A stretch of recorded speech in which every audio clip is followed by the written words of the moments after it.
wabarakatuh. Halo adik-adik, apa kabarnya hari ini? Semoga tetap sehat, tetap semangat, dan kita semua selalu dalam lindungan Allah Subhanahu wa Ta'ala. Amin.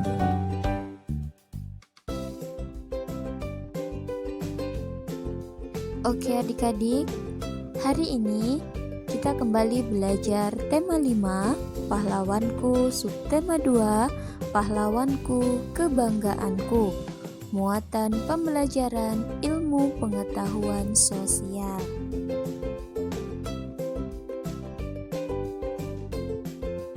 Nah, perjuangan pahlawan pada masa kerajaan Islam.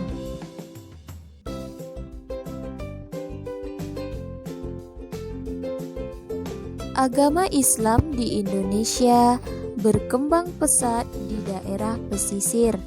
Penyebabnya adalah adanya kerjasama dagang antara pedagang Islam dengan pedagang-pedagang Indonesia.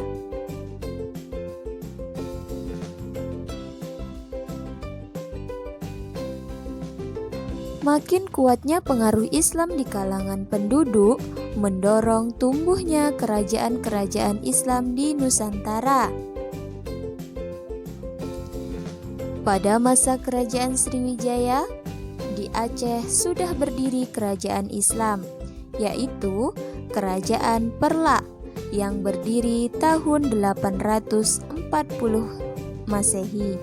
Selanjutnya, pada masa kerajaan Majapahit berjaya, di Aceh pula berdiri kerajaan Samudra Pasai yang berdiri pada tahun 1267 Masehi.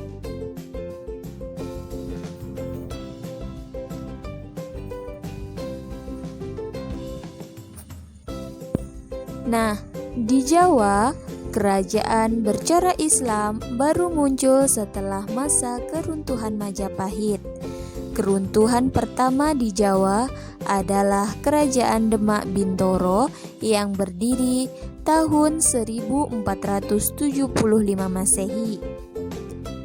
Pada masa Kerajaan Demak, negara-negara di Eropa mulai datang di Nusantara, salah satunya Portugis. Pada masa Adipati Unus menjadi raja.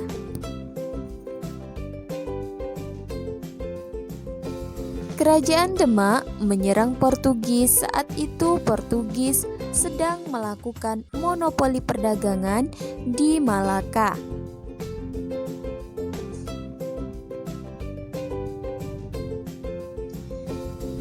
Pada tahun 1589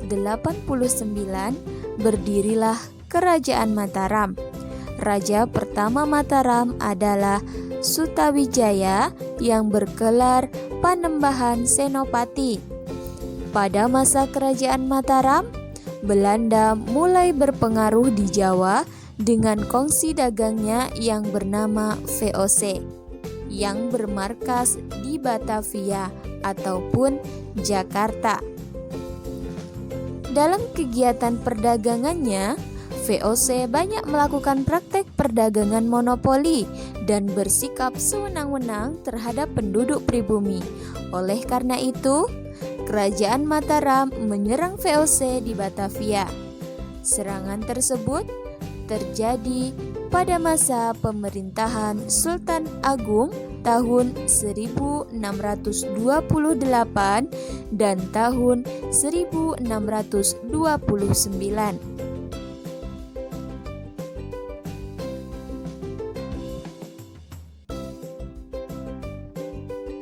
Selanjutnya, sebelum Kerajaan Mataram berdiri, di ujung barat Pulau Jawa sudah ada Kerajaan Banten.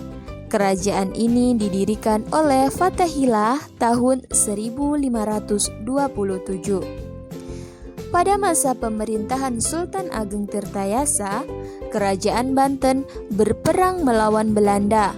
Peperangan dipicu oleh politik adu domba yang dilakukan Belanda.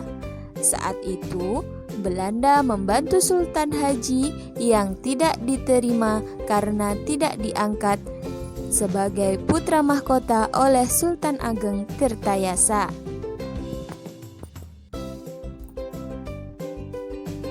Kerajaan Islam juga berdiri di Sulawesi, yaitu Kerajaan Goa. Awalnya, kerajaan ini bercorak Hindu berkat dakwah Datuk Ri Bandang dan Datuk Ri Sulaiman. Rajanya memeluk Islam dan kerajaan pun bercorak Islam. Pada masa pemerintahan Sultan Hasanuddin, kerajaan Goa berperang melawan Belanda. Peperangan itu dipicu oleh siasat adu domba yang dibuat Belanda. Saat itu, Belanda membantu Raja Bone Arupalaka melawan kerajaan Goa.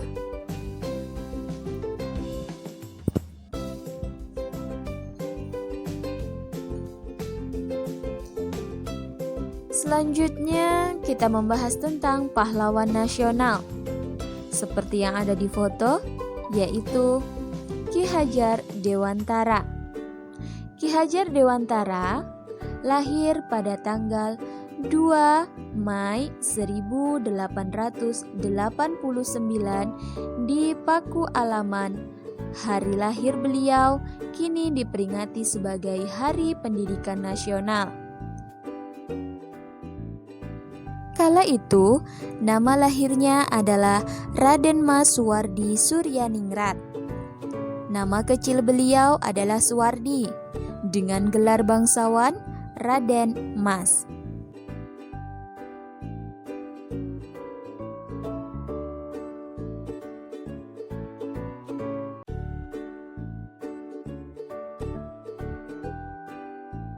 Ki Hajar Dewantara lahir di dalam sebuah keluarga keraton Yogyakarta. Beliau adalah anak dari Gusti Pangeran Harya Suryaningrat dan cucu dari Paku Alam III.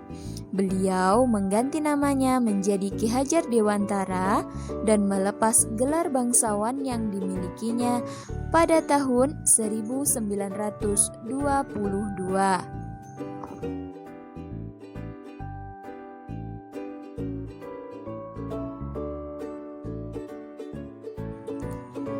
Ki Hajar Dewantara juga mendapat gelar Bapak Pendidikan Nasional.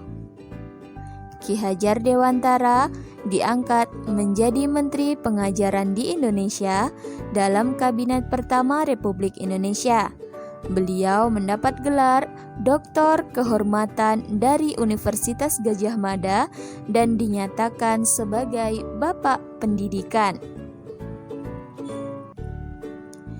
Ki Hajar Dewantara menghembuskan nafas terakhirnya di tanah kelahirannya, yakni Yogyakarta, pada tanggal 26 April 1959. Oke adik-adik, sampai di sini dulu pembelajaran kita. Kurang lebihnya minta maaf. Tetap semangat, sehat selalu. Wassalamualaikum warahmatullahi wabarakatuh.